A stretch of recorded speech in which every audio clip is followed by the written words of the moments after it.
नमस्कार मित्रांनो, शुभ सकाळ. जसं आपण ठरवलं आहे की जेव्हा जेव्हा वेळ मिळेल तेव्हा कल्याण लोकसभेमध्ये फिरायचं आणि जी कामं झाले ती दाखवायची, नाही झाले तेही दाखवायचे. असंच एक नवीन काम मी तुमच्या भेटीसाठी घेऊन आलो आहे. आता मी आहे, एक मिनटं तुम्हाला दाखवतो. गजानन चौकात तो समोरचा रोड जो आहे तो भोपर रोड म्हणून ओळखला जातो. भोपरकडे जातो, जो मानपाडा रोडला कनेक्ट करतो. आणि ह्या बाजूचा जो रोड आहे तो भोपर गावात जातो. हा गजानन चौक आहे. इथून तुम्ही पाहू शकता हे सिमेंटचं काम झालेलं आपल्याला दिसतंय. पुढे मी तुम्हाला रस्ता दाखवणारच आहे. आता आपण गजानन चौकातनं शूटिंगला चालू करूया. गजानन चौकातनं आपण पुढे निघालो आहे आणि हा सिमेंटचा रोड तुम्हाला दाखवतो आहे. 27 गावामध्ये ही गावं येतात, जो की भोपर रोडवरून सरळ खाली उतरल्यावर नांदेली रोडकडे जातो. आणि समोरच कॉर्नरवर तुम्हाला गावदेवी मंदिर दिसेल, जे की डोंबिवलीमध्ये फेमस आहे. 2014मध्ये ही सगळी गावं ही ते बाजूला तुम्ही बघू शकता की गटाराची कामं पण चालू आहेत. हां, मी सांगत होतो की 2014ला ही सगळी गावं KDMCमध्ये सामील झाली. आणि KDMCमध्ये सामील झाल्यानंतर खूप गोंधळ होता.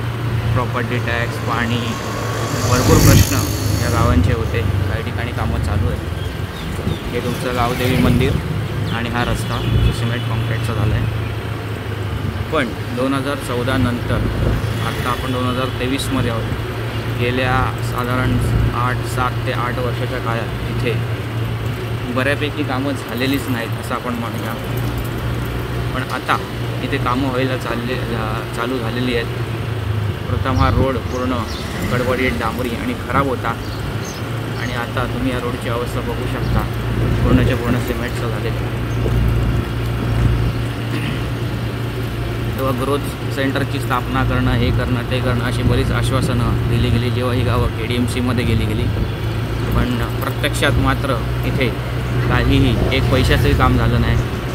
तर गेल्या 10 वर्षाच्या काळात 2-2.5 वर्ष कोरोनामध्ये गेली. मध्ये ते महाविकास आघाडीचं सरकार होतं, त्यावेळेस आपल्याकडे फंडिंग आलं नाही. हे मी वारंवार सांगत आलेलं आहे आणि ती खरी गोष्ट आहे. पण आता डॉक्टर श्रीकांत शिंदे यांच्या माध्यमातून रस्त्यासाठी आलेले 500 करोड हे खरंच रस्त्यावर उतरलेले दिसत आहे. आणि 27 गावांमध्ये सुद्धा जोराशोरात विकासाची कामं चालू झालेली आहेत असं आपण म्हणूया. हे बघ, पूर्णच्या पूर्ण हा रस्ता जो आहे तो सिमेंट कॉन्क्रीटचा झालेला आपल्याला दिसतो.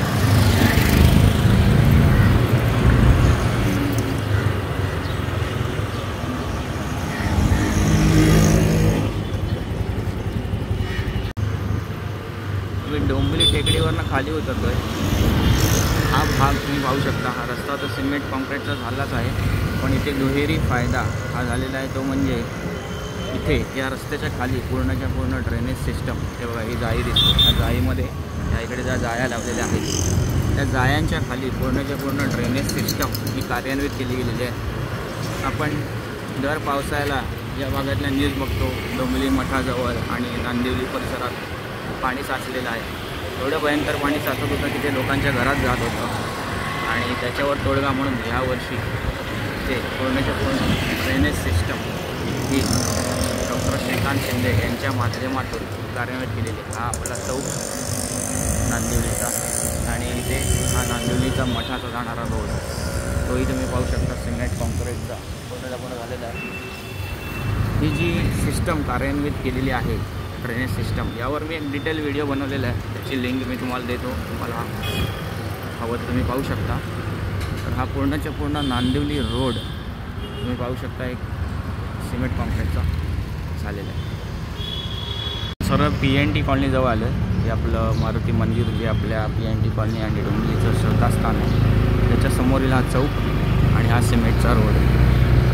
एकंदरीत मला फक्त एवढंच सांगायचं आहे की केवळ महानगरपालिका ह्या भागातच नाही तर ती 27 गावं होती, यांच्यामध्येही विकासाची कामांना जोरदार सुरुवात झालेली आहे. मी हा PNT कॉलनी सर्व्हिस रोड पाहू शकता.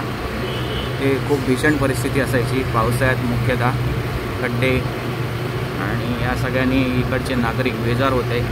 पण हा सुंदर आणि व्यवस्थित सिमेंट कॉन्क्रीटचा रोड तुम्ही इथे आता पाहू शकता.